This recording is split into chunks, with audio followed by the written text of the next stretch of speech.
How's it going, Blues fans? My name is Nico Pauly, creator of the Blue Blog here on YouTube and on Instagram as well. And I'm back yet again after a snooze fest in Toronto the other night. The St. Louis Blues returned back home to face off against the Edmonton Oilers, a really hot hockey team right now, just getting off a 16-game win streak, winning 18 of their last 20 games. And the Blues have a handful in front of them this game.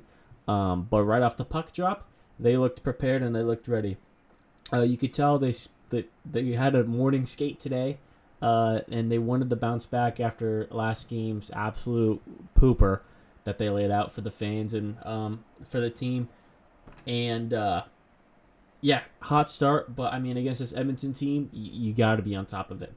Luckily, at the 10-minute mark, Robert Thompson scored the first goal. This is great offensive zone time. And a great look from Leddy, who kind of zips this across the ice, and Thomas gets a hold of it and banks it off of Stuart Skinner to pot his 19th of the year. Assist from Leddy, and Buchnevich gets an assist on that one. But shortly after, the St. Louis Blues would go on the penalty kill, and against this red hot and one of the best power play teams in the entire league, you can't do that. McDavid, it's tough because at 13:51, Draisaitl scores his 26th on the power play of the year, and this shot from Bouchard goes off of Matthew Kessel, and as soon as this puck hits the ice, McDavid just whacks it to the backhand, tape pass to Draisaitl for an open net. So the Edmonton Oilers tied this game on the power play from Draisaitl, and it's looking really even, and it looks like it might be a really good game moving forward. After this, the St. Louis Blues would take another penalty, but proceed to kill it off. But from here on out, the Edmonton Oilers have complete control of the game. They're playing with speed. They're playing hard. The Blues are really trying, but the Oilers are just, they have all the momentum right now. So eventually, at the 1933 mark, Nugent Hopkins would score his 15th of the year from Hyman and McDavid on this one. It was kind of expected just because they had momentum, and the Blues really need to bounce back. And in the final 27 seconds, they kind of do. The St. Louis Blues would, right off this draw, win the faceoff, get this puck in deep, and eventually get to the point, and I forget who it was at the point, but they throw this puck over the Sundqvist, and Sundqvist bats his puppy in the back of the net as the buzzer goes. Unfortunately, it was just a half second too late, so Sundqvist's goal does not count to tie this game, and the St. Louis Blues, by the end of the first period, are down 2-1. Second period starts, and you could tell right off the bat they really wanted to get one, and they wanted to get back in this game because they had a goal, and it didn't count, and they really wanted to tie it. So right off the draw, Jake Neighbors, this second line is causing havoc in front. Krug throws a shot on Shen throws a shot, and then Neighbors kind of picks this one up off the rebound, spins and shoots it, goes top corner. And this game's tied. That is Neighbors' 19th of the year, and who had Jake Neighbors scoring 20-plus goals on their bingo card this season, huh? Absolutely no one. I didn't, that's for sure. I thought he'd still take a couple years to develop, and I really thought he was going to remain a second line, a third line bomb. But it turns out he's turning into a borderline first line winger and a for sure solid second line winger as well. 19 goals in 53 games played for a kid at 22 or 21 years of age. That's really good, insanely good. So happy for Neighbors, and from here on out, the Blues continue with their momentum. They keep pounding and pounding, pucks in deep, chasing pucks, zipping passes back and forth, offensive zone time, throwing pucks to the net. They had it all this period. And eventually, Torrey Krug would score from a great feed from Jake Neighbors. This shot originally came from Kessel from the point, goes down low. Neighbors picks this one up, has a guy on him, does a little backhand, no-look pass to Krug. Krug picks this up, goes 5-hole on Skinner, which I didn't think it went in, but it does. And that is Krug's second goal of the season, assisted from Neighbors and Kessel. Great work with Neighbors again on this one, but Torrey Krug has not scored in 40-something games, I think they said, and that's kind of crazy to think about, but I'm really happy for Torrey Krug to find the back of the net. Obviously, he gets a lot of hate, from me included as well, and he's got 7 points in his last 3 games. So Torrey Krug around the right time offensively is really kicking it up a notch, and if this team really wants to make playoffs, this is the time to do it. So props to Torrey Krug for taking his game to another level the last 3 games since after the All-Star game. Then, later, the St. Louis Blues are given a power play, and they take absolutely no time to score on this one. Face-off win to Thomas. Neighbors has the puck, gives it to Kyrou, or it's like shot or something. And Kyrou picks it up on the rebound in front of the net. Wide open net from Jordan Kyrou, and that is his 18th of the year. On the power play, assisted from Neighbors and Thomas on this one. At the St. Louis Blues power play, this entire game, besides the first period, looked good. Looked great. They were zipping this puck around. They were trying to throw pucks to the net. Insane props to the Edmonton Oilers penalty kill. For one, later in the third period, playing insanely aggressive and being really, really hard on pucks. They made the St. Louis Blues work insanely hard to generate chances. But luckily, the Blues were up to the task, and they were moving the puck so well that they got their chances. But nothing to find in the back of the net. But that's okay. It's a step in the right direction. So, later the Blues late in this period are given another power play, and Buchnevich would score, scoring their second power play goal of the game. That's his 18th of the year, assisted from Thomas and Kyrou. So Robert Thomas is looking pretty good with a goal and 2 assists already this game. And honestly, I thought he would get a lot more, especially with the power play opportunities, but they wouldn't score again until the empty net late in this one. And that would end the second period. This second period was one of the best periods I've ever seen this team play. Best period of the season by far. They played with speed. They zipped this puck. They worked hard. They earned, that's important, earned the 4 goals this period.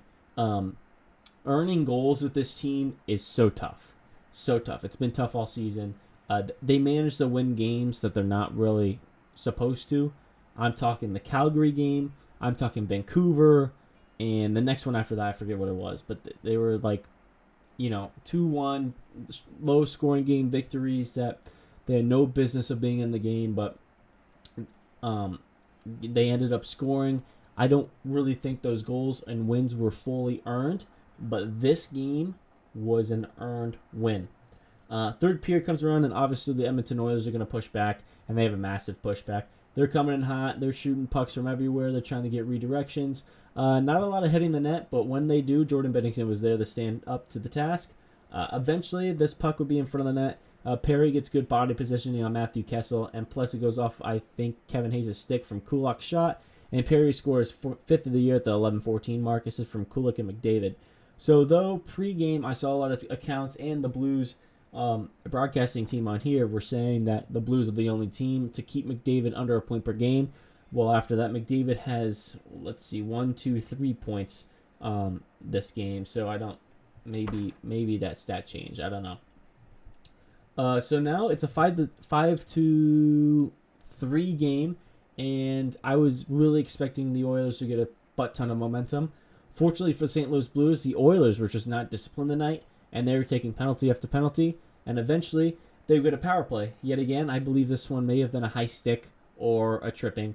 It was something. There was 8 penalties this game for 8 power plays for the St. Louis Blues. So the Blues go to the power play. They're zipping this puck around. Nothing finds the back of the net, and then with 8 seconds left on the power play, Braden Shen gets elbowed, and it's a double minor, so they have another full 4 minutes on the power play after that first one was killed off. And still, again, zipping this puck around. They're really working. The first unit looked absolutely great tonight. Seriously great.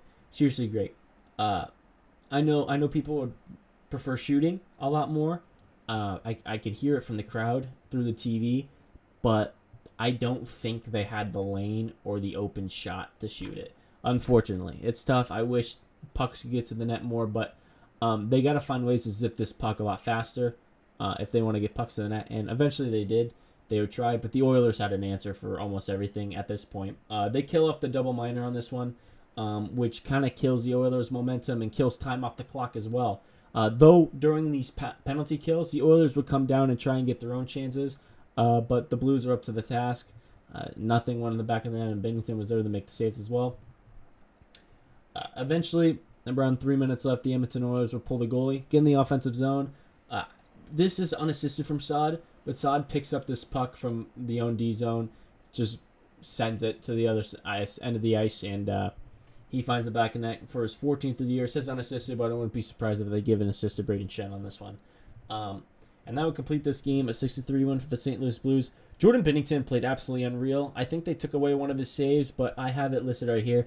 He stopped 37 of 40 shots this game, posting a 925 save percentage. And if I had clips, or if I was able to show clips of the pair of saves he made in the first period on the power play, both on Zach Hyman, you could tell that he is a great reason why this team won this game.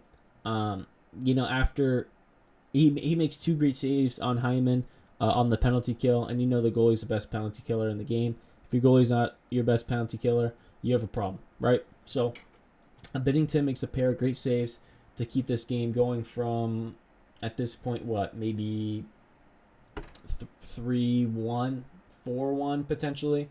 And he just, it was great. After that first period, he didn't really have that much going on for him. He made a couple of pretty decent saves, but any other shot I felt like the Edmonton Oilers have were kind of tipped wide, shot wide, not really dangerous, just off the pad, and the defense was really good at picking those pucks up or putting it in areas to where a dangerous chance wouldn't be available. So Jordan Binnington, absolutely fantastic tonight, and the Blues go 2 for 8 on the power play. Thomas and Neighbors led the way with 3 points each tonight. Both had a goal and 2 assists. The power play, again, looked absolutely great. The Blues go, I think, 1 for 3 or 2 for 3 on the penalty kill. So that's a 66% right there. Not fantastic, but against the best power play team in the league, you can't complain. There has been some speculation about Colton Parayko being traded ahead of the deadline to the Toronto Maple Leafs. Personally, for me, I hope this does not happen. Parayko, especially tonight, made some phenomenal defensive moves tonight. He easily stopped a McDavid 2-on-1. He used his body. He bodied McDavid. He had an active stick. He looked fantastic tonight. The first and second line looked great. Kapanen in this first period, I felt like was awesome. I love to see him go around the offensive zone, just take clap bombs or one-timers. I mean, the kid's got a great shot. Didn't really hit the net, but if you just keep trying, good things will happen, right? So, all around, great game from this team. Absolutely fantastic game. We get a fight from Scandella, who took down Corey Perry. That was cool. We get 6 goals, 8 power plays, scoring on 2 of them. Binnington with a pair of amazing saves. Young star players like Thomas and Neighbors with 3 points, a goal, and 2 assists each. Kyrou scoring as well, and he gets, I think, an assist or 2. Torrey Krug finally finding the back of the net and also having an assist. It's just been great. This was a great game. We have a massive game coming up this weekend against the Nashville Predators. I believe we currently have 4 points on them in the wild card race right now. So we have 60 points in 53 games played. The Nashville Predators have 56 points in 54 games played. So the St. Louis Blues are really kicking up a notch before the All-Star break and even after the All-Star break. Besides that pooper in Toronto, they beat the Sabres, they beat Montreal, and they beat Edmonton. Next, they have the Nashville Predators on Saturday, I believe at 4 o'clock. Correct? Let me double check, just so I know. It's going to be 4 o'clock this upcoming Saturday. I don't know if I could post. I don't know if I could do a video either. I will try, just because I am driving from Houston to Phoenix, Arizona, so that's a 16-and-a-half-hour drive. And I have work Sunday morning as well. I'm 10 to 5, so I'm in money bags mode right now, making bank. So I would much rather prefer to be back in time for my work shift on Sunday. But I will for sure listen to the game. I did this somewhat of the same drive a couple years ago, and the St. Louis Blues were playing the Winnipeg Jets at home. Couldn't watch it. The connection wasn't great, but I could listen. So at least I could listen and maybe kill some more time with the video while I'm driving, just because honestly, from San Antonio to El Paso, there's nothing. It's just mountains, dirt brown, dead animals on the side of the road, which kind of stinks, but it is what it is. So until potentially Saturday, if not, then Monday for sure, I will get back to you guys. Hope everyone has a great rest of your night. Bless you, Caitlin. Goodbye, good night. Game over. Go Blues.